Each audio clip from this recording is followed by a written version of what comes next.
सुबह का वक्त था। लखनऊ शहर की गोमती किनारे वाली सड़क पर भीड़ भाड़ के बीच सड़क किनारे एक छोटी सी चाय की दुकान थी। टीन की छत, लकड़ी की बेंचें और चूल्हे पर उबलती हुई केतली से उठती भाप। उस दुकान में खड़ी थी मीरा, साधारण सी साड़ी में, माथे पर बिंदी, चेहरे पर थकान की हल्की लकीरें, लेकिन आंखों में अजीब सी दृढ़ता और सादगी। उसके हाथ लगातार चल रहे थे, चाय बनाना, कुल्हड़ सजाना, ग्राहकों को चाय थमाना। उसकी थकी हुई उंगलियां मेहनत का बोझ ढो रही थी, पर चेहरे पर आत्मसम्मान का भाव अब भी जिंदा था। उसी समय सड़क पर एक चमचमाती काली एसयूवी रेड सिग्नल पर आकर रुकी। गाड़ी के शीशे के पीछे बैठा था आदित्य। आज वह करोड़पति बिजनेसमैन था, लाखों की गाड़ियों और करोड़ों के बिजनेस का मालिक। पर उस वक्त उसकी आंखें गहरी सोच में डूबी हुई थी। उसने अनजाने में बाहर देखा और नजर उस चाय की दुकान पर जाकर ठहर गई। जैसे ही उसकी आंखें मीरा पर पड़ी, उसका दिल जोरों से धड़क उठा, होंठ कांप गए और उसने अनजाने में बुदबुदाया, मीरा। सिग्नल हरा हुआ तो बाकी गाड़ियां आगे बढ़ गईं, लेकिन आदित्य ने ड्राइवर से कहा, गाड़ी यहीं साइड में लगाओ। ड्राइवर ने चौंक कर पूछा, सर सब ठीक है? आदित्य ने धीमी आवाज में कहा, बस 2 मिनट। गाड़ी किनारे लग गई और आदित्य उतरा। महंगे सूट और चमकते जूतों में उसकी पहचान साफ झलक रही थी, पर चेहरा तनाव और बेचैनी से भरा हुआ था। उसके कदम धीरे धीरे उस चाय की दुकान की ओर बढ़ रहे थे, जैसे बरसों का बोझ पैरों में पहला दाराहा बंध गया हो। मीरा ने सिर उठाया। उसकी नजर सामने खड़े शख्स पर पड़ी। हाथ में पकड़ी चम्मच ठहर गई, आंखें फैल गई, चेहरा सुन्न रह गया। 15 बरसों बाद सामने वही चेहरा था, वही आदित्य। होंठ कांप उठे और धीमे स्वर में उसके मुंह से निकला, आदित्य। आदित्य ने कुछ कदम और बढ़ाए। उसकी आंखों में बरसों की जुदाई का सैलाब उमड़ पड़ा। हाँ मीरा, मैं ही हूं। सोचा नहीं था किस्मत मुझे यहां ले आएगी। मीरा ने अपनी पलकों को झुका लिया। दिल कांप रहा था, पर आवाज को संभालते हुए बोली, चाय बना दूं? उसकी आवाज में वही सादगी थी, लेकिन भीतर का दर्द साफ झलक रहा था। आदित्य ने सिर हिलाया। मीरा ने केतली से चाय निकाली और कुल्हड़ में डालकर उसके सामने रख दी। आदित्य ने कांपते हाथों से कुल्हड़ थामा। जैसे ही पहला घूंट गले से उतरा, उसके दिल में भूली बिसरी यादों का सैलाब उमड़ पड़ा, जहां उसकी और मीरा की कहानी ने पहली बार सांस ली थी। लखनऊ का डीएवी कॉलेज, बड़ा सा कैंपस, बड़े बड़े क्लासरूम, और जब नया सेशन शुरू हुआ था, भीड़ में ढेरों नए चेहरे थे, लेकिन आदित्य की नजर ठहर गई थी सिर्फ एक पर, मीरा पर। वह सफेद सलवार कुर्ते में, हाथों में किताबों का ढेर लिए, तेज तेज कदमों से क्लास की ओर भाग रही थी। माथे पर हल्का पसीना और चेहरे पर मासूमियत। तभी अचानक उसकी किताबें जमीन पर बिखर गईं। सब लोग आगे बढ़ते गए, कोई पलट कर रुका तक नहीं। आदित्य आगे झुका, किताबें उठाई और मुस्कुराकर कहा, ये आपकी हैं। मीरा ने नजर उठाई। उसकी आंखों में झिझक थी, पर होंठों पर हल्की सी मुस्कान भी था। Thank you. बस उसी पल से आदित्य के दिल में कुछ नया अंकुर फूट गया। धीरे धीरे उनकी मुलाकातें बढ़ने लगी, कभी लाइब्रेरी में, कभी गलियारे में, तो कभी कैंटीन में। एक बार कैंटीन में मीरा अकेली बैठी थी। उसने चाय का कप उठाया तो देखा बगल में आदित्य पहले से खड़ा था। कप खाली है, अगर बुरा ना मानो तो साथ बैठ सकता हूँ, आदित्य ने सहज भाव से कहा। मीरा ने सिर झुका लिया, पर होंठों पर मुस्कान आ गई। उस दिन से दोनों अक्सर साथ चाय पीने लगे। मीरा पढ़ाई में अच्छी थी, पर मंच पर जाने से डरती थी। एक बार कॉलेज में डिबेट प्रतियोगिता हुई, उसका नाम लिखा गया, लेकिन मंच पर कदम रखते ही उसकी आवाज कांपने लगी। लोग हंसने लगे। तभी पीछे से आदित्य ने जोर से ताली बजाई और कहा, तुम बोल सकती हो मीरा, मुझे पता है तुम सबसे अच्छी हो। वो शब्द मीरा के लिए जैसे जादू बन गए। उसने कांपते होंठ खोले और धीरे धीरे बोलना शुरू किया। पूरी ऑडियंस खामोश हो गई। जब उसका भाषण खत्म हुआ, तालियों की गड़गड़ाहट गूंज उठी। वह प्रतियोगिता जीत गई। मंच से उतरते समय उसने सबसे पहले आदित्य की तरफ देखा। उसकी आंखों में गर्व साफ झलक रहा था। उस नजर ने मीरा को पहली बार यह यकीन दिलाया कि कोई है जो उस पर भरोसा करता है। दिन बीतते गए। अब उनकी बातें किताबों से निकलकर सपनों तक पहुंच गई थी। गोमती किनारे बैठना उनकी आदत बन गया था। मीरा अक्सर पानी की लहरों में कंकड़ फेंकती और पूछती, आदित्य तुम्हारे सपने क्या हैं? आदित्य आसमान की तरफ देखता और कहता, सपने बड़े हैं, लेकिन अगर तुम साथ हो तो हर सपना पूरा कर लूंगा। मीरा मुस्कुराकर चुप हो जाती। उसकी आंखों की चमक बहुत कुछ कह देती थी। धीरे धीरे यह दोस्ती मोहब्बत में बदल गई, मगर दोनों ने कभी सीधे सीधे इजहार नहीं किया। वे सिर्फ आंखों से बातें करते, मुस्कानों से एहसास जताते। बरगद की छांव, क्लास की खिड़कियां और कैंटीन की चाय, हर जगह उनकी खामोश मोहब्बत गूंजती थी। लेकिन जिंदगी हमेशा एक सी नहीं रहती। आदित्य का परिवार गरीब था। पिता ने साफ कह दिया, अब पढ़ाई छोड़कर कमाने जा, घर चलाने के लिए पैसे चाहिए। आदित्य का दिल टूटा। उसे पता था कि हालात के आगे वह बेबस है। एक शाम गोमती किनारे जब सूरज ढल रहा था, उसने मीरा से कहा, अगर कभी मैं दूर चला जाऊं तो याद रखना, लौटकर जरूर आऊंगा। मीरा की आंखें भर आईं। उसने पहली बार उसका हाथ थाम कर कहा, कभी मत कहना कि हमारी राहें अलग हो सकती हैं। मैं इंतजार करूंगी, चाहे जितना वक्त लगे। हवा भारी हो गई थी। गोमती की लहरें जैसे उनकी कस्मों को अपने साथ बहा ले गईं, पर किस्मत ने बेरहम मोड़ लिया। कुछ महीनों बाद मीरा की शादी गांव में कर दी गई। आदित्य दूसरे शहर चला गया था, संघर्ष और सपनों की उस दुनिया में जहां रिश्तों की जगह जिम्मेदारियों ने ले ली थी। समय ने रफ्तार पकड़ी। देखते देखते 15 साल बीत गए। खैर, अब आदित्य की चाय खत्म हो चुकी थी। स्वाद जुबान से मिट गए थे और उसकी आंखों में नमी उतर आई थी। उसने धीरे से नजरें उठाकर देखा। सामने वही मीरा थी, पर अब कॉलेज की लड़की नहीं, बल्कि सड़क किनारे चाय बेचती मजबूत औरत। और तभी दुकान के भीतर से एक मासूम आवाज आई, माँ। आदित्य का दिल धक से रह गया। आदित्य उस मासूम आवाज को सुनकर जैसे पत्थर का हो गया।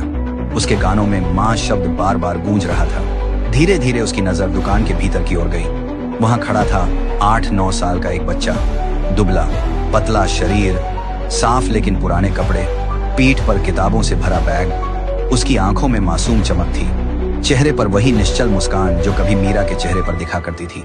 बच्चा दौड़कर मीरा के पास आया और उसका आंचल पकड़ते हुए बोला, माँ, स्कूल देर हो रही है, चलो ना। आदित्य की सांसें थम सी गईं।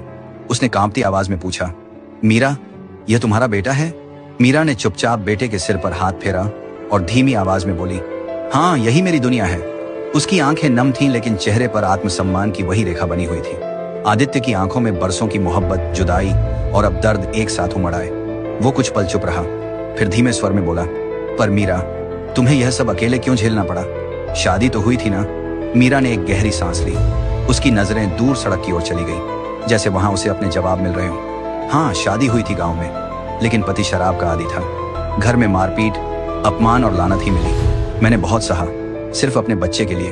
पर जब लगा कि अब उसकी मासूमियत भी उस जहर में डूब जाएगी, तब मैं सब छोड़कर शहर चली आई। दूसरी शादी का सहारा ले सकती थी, मगर मैं नहीं चाहती थी कि मेरा बच्चा सौतेलेपन की चोट खाए। इसलिए इस चूल्हे को, इस धुएं को ही अपनी इज्जत बना लिया।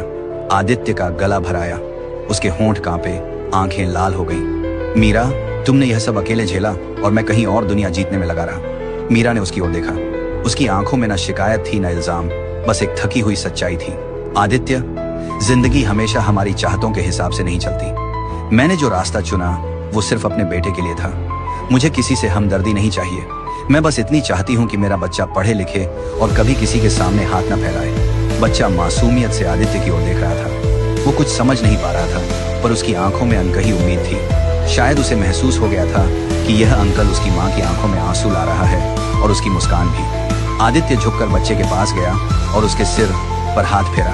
क्या नाम है तुम्हारा? आरव। बच्चे ने मासूम मुस्कान दी। मैं बड़ा होकर डॉक्टर बनूंगा, ताकि मम्मी को कभी तकलीफ ना हो। यह सुनकर आदित्य की आंखों से आंसू छलक पड़े। उसने मीरा की ओर देखा। मीरा, मैं करोड़ों का मालिक हूं, पर आज मुझे लग रहा है कि असली दौलत तुम्हारे पास है। यह बेटा जिसकी आंखों में सपने हैं और दिल में माँ का भरोसा। मीरा चुप रही। उसके होंठ कांपे, लेकिन कुछ कह ना पाई। कुछ देर का सन्नाटा छाया रहा। सड़क पर शोर था, गाड़ियों की रफ्तार थी, पर इस छोटे से चाय के ठेले पर खड़ा हर पल किसी अधूरी दास्तान की तरह भारी था। आदित्य ने धीरे से कहा, मीरा, तुम्हें अकेले यह सब और नहीं सहना चाहिए। अगर तुम इजाजत दो तो मैं तुम्हारे और आरव के लिए। वो रुक गया। उसकी आवाज में सच्चाई थी, पर मीरा की आंखों में शंका और डर। लेकिन आदित्य की आंखों में आंसू थे। आवाज कांप रही थी, पर दिल से निकली बात सच्चाई से भरी थी। मीरा, बरसों से मैं सिर्फ दौलत और शोहरत कमाता रहा, पर आज मुझे एहसास हो रहा है कि मैंने असली जिंदगी खो दी। अगर तुम इजाजत दो तो मैं तुम्हारे और आरव के लिए सब कुछ बदल सकता हूँ। तुम अकेली क्यों लड़ो, मैं हूं ना तुम्हारे साथ। मीरा का दिल एक पल को धक से रह गया। बरसों पहले जिस आवाज को उसने अपने दिल में कैद कर लिया था, वही आवाज आज फिर उसके सामने खड़ी थी। उसकी आंखें भर आईं, होंठ कांपे, लेकिन उसने तुरंत खुद को संभाला। धीर से बोली, आदित्य, तुम्हारे शब्द मीठे हैं, पर जिंदगी इतनी आसान नहीं है। मैं सिर्फ अपने लिए नहीं जी रही, मेरे बेटे के लिए जी रही हूँ, और उसके लिए मुझे डर है। अगर समाज ने सवाल उठाए, अगर उसने एक दिन मुझसे पूछा कि मम्मी, आपने दोबारा क्यों शादी की, क्या तुम्हें यकीन है कि वह सौतेलेपन की छाया से बच पाएगा? आदित्य ने तुरंत कहा, पर मैं तो उसका बाप बनना चाहता हूँ मीरा, दिल से अपनाना चाहता हूँ। उसे अपना बेटा कहकर दुनिया के सामने खड़ा करना चाहता हूँ। क्या यह सौतेलापन होगा? मीरा की आंखों से आंसू गिर पड़े। उसने कांपते स्वर में कहा, तुम्हारी नीयत पर मुझे शक नहीं, पर दुनिया की नीयत पर है। लोग मेरे बेटे को उंगलियों से दिखाएंगे, ताने देंगे, कहेंगे कि उसकी माँ ने करोड़पति से शादी कर ली ताकि आराम पा सके। मैं अपने बेटे की नजरों में कभी गिरना नहीं चाहती आदित्य। मैं चाहती हूँ कि वह अपनी माँ को मजबूत देखे, चाहे टूटी हुई क्यों ना हो। आदित्य का दिल चीर गया। उसने आगे बढ़कर कहा, मीरा, क्या सचमुच तुम्हें लगता है कि मैं सिर्फ सहारा देना चाहता हूँ? नहीं, मैं तुम्हें वापस पाना चाहता हूँ। मैंने दौलत, शोहरत सब पा लिया, लेकिन जब रात को अकेला होता हूँ तो खालीपन मुझे खा जाता है। और आज जब तुम्हें देखा, तुम्हारे बेटे को देखा, मुझे लगा मेरी अधूरी दुनिया पूरी हो सकती है। मीरा ने कांपते हाथ से आंसू पोंछे। उसकी आंखों में वही पुराना प्यार झलक रहा था, लेकिन आवाज में कड़वाहट घुली हुई थी। आदित्य, तुम्हारी बात सुनकर दिल तो मान जाता है, पर दिमाग नहीं। मैंने समाज की चोटें खाई हैं, रिश्तों की गालियां सुनी हैं। मैं अपने बेटे को दोबारा उसी दलदल में नहीं झोंक सकती। अगर मुझे अपने आंसू पीने पड़े तो पी लूंगी, पर अपने बच्चे की हंसी पर कोई दाग नहीं लगने दूंगी। कुछ पल दोनों खामोश खड़े रहे। सड़क का शोर, हॉर्न, भीड़, सब कुछ फीका पड़ गया था, जैसे दुनिया ने उनके लिए सांसें थाम ली हों। आरव माँ का आंचल पकड़े मासूमियत से देख रहा था। उसे समझ नहीं था कि ये दोनों बड़े लोग क्यों इतने भारी शब्द बोल रहे हैं। उसने धीरे से माँ का हाथ खींचा। मम्मी, स्कूल जाना है ना? मीरा ने उसकी ओर देखा और उसके बालों को सहलाया, फिर नजरें आदित्य की तरफ उठाईं। तुम्हारी बातें मीठी हैं आदित्य, पर मेरा सच बहुत कड़वा है। शायद इस जन्म में हमारी मोहब्बत सिर्फ यादों में ही पूरी होगी। आदित्य की आंखें भीग गईं। उसने कुछ कहना चाहा, पर शब्द गले में ही अटक गए। उसके दिल पर भारी पत्थर जैसा बोझ उतर आया। आदित्य कुछ देर तक चुप खड़ा रहा। उसकी आंखों में आंसू थे, लेकिन उनमें एक जिद भी झलक रही थी। उसने गहरी सांस ली और सीधे मीरा की आंखों में देखा।